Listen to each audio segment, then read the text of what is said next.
take some classics. Yes. And then we're gonna do sort of a healthier version. Yes, as the Right? holidays have come to an end, Yes. we can't use that excuse anymore that we can eat everything all day, every day. It's so sad. It's kind of sad, but you know, it's sad and it's not sad because there's Okay. some really creative and inventive ways to put spins on the classics. All right. So we have one of my favorite things in the world next to pizza.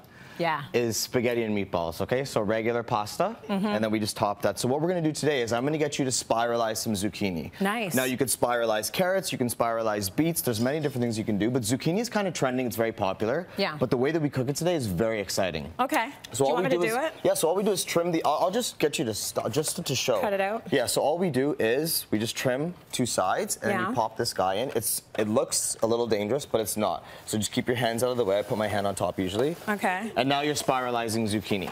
It's working. Now you come work at my restaurant. This is awesome. Okay?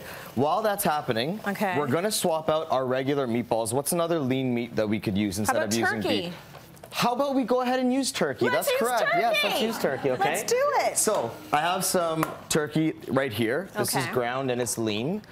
To this, I'm going to add a few things. Probably should have put this glove on right away, but to this, I'm going to add a few things. We're going to add in some garlic. Again, I've demonstrated like a million different ways to do garlic on the show. Yeah. My favorite way these days, because it's always changing, is just to chop it, is just to flatten it like that, and then rough chop it. I don't mind. It's all gonna melt in as these meatballs are braising. Okay. Smash it and then chop it. So big flavors going into there. We have as well an egg that we're going to add in, just like this. I'm gonna put that there. Now I could probably go ahead and put my glove on. I should have got you to do this, actually. No, it's good. I like watching you do it. I know, right? But Here's what I was going to say. I gotta cook all day. I know. Just because something is healthy doesn't mean it should not have a ton of flavor. And I think, you know, January comes around and we think to ourselves, oh my gosh, I have to stop, you know, drinking a bottle of wine, and I have to stop having all these rich foods. And then we think that you also have to sacrifice flavor. I know for a fact there's nothing that you do that doesn't have major flavor. So these are the flavor builders right here that you're adding in. That's very kind of you to say. Are you just saying that because we're on television? Okay. No, I mean it. That's really nice. No, I mean it. And what I'm adding to this bowl, we have the garlic, we have the egg as a binder. Okay. Oregano's going in, dried chili flake. See, flavor.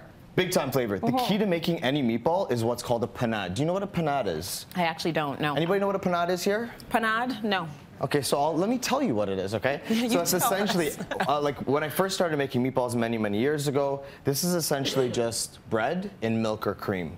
And this is what's going to make these extremely tender, okay? I'm gonna ask you to please add some oil into a pan over here. So is that instead of doing like breadcrumbs? And do you want this oil or this oil? You could still do breadcrumbs. What do you think? What's the difference between those two? I think this one. I think this one. You think that one? Why? Yeah. What is I don't know. It looks good. What do you think? That one is a vegetable oil. Okay. And we're gonna add that into the pan right now. Okay, so I'm right. Okay. And do you care which pan? No, I don't care which pan. Okay. So what we're gonna do is we're just gonna simply form meatballs in here. Yeah. Okay, and as they're forming, we can sear them off. But I do want to get searing some of this zucchini that's there. So are you actually using the stuff that I didn't finish doing?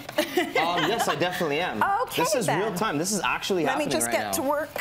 And we're gonna get to this stage here. I have a bit for you. Okay, and also, traditionally when you're making Italian dishes, you're gonna start off with chili flake and garlic. So again, I'm gonna use that same technique. I'm gonna flatten the garlic. Okay. And I'm gonna give it a rough chop.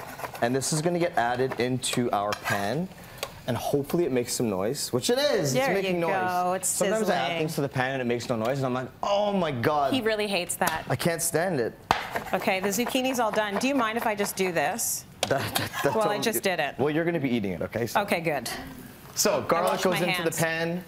Already, this smell is incredible. If I could bottle this and wear it as a cologne, I would. Right? You'd be so popular. Oh my God.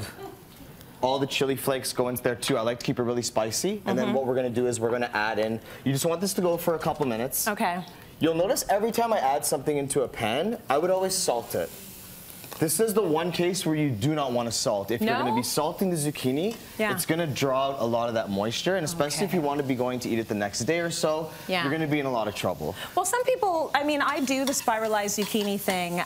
Unfortunately, I'm way lazier than you are, so it doesn't end up having the amount of flavor that this is going to have. I hear that. And I find that it can be a little bit watery.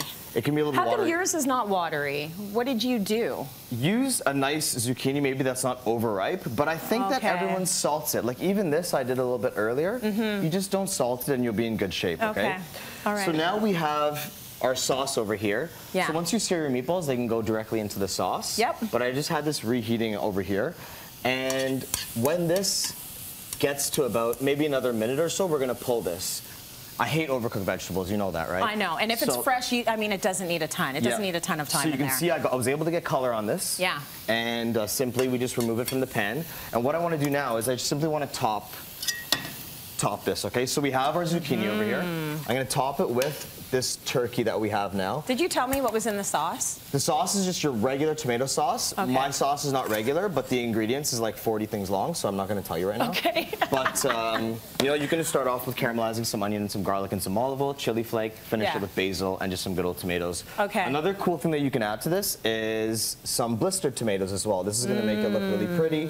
And this is a much healthier take on a dish. You know, if you've been eating cake for 3 weeks, this is a good look for you, okay? It's nice to switch it up from the cake now. So the before and the after, the 2018 after.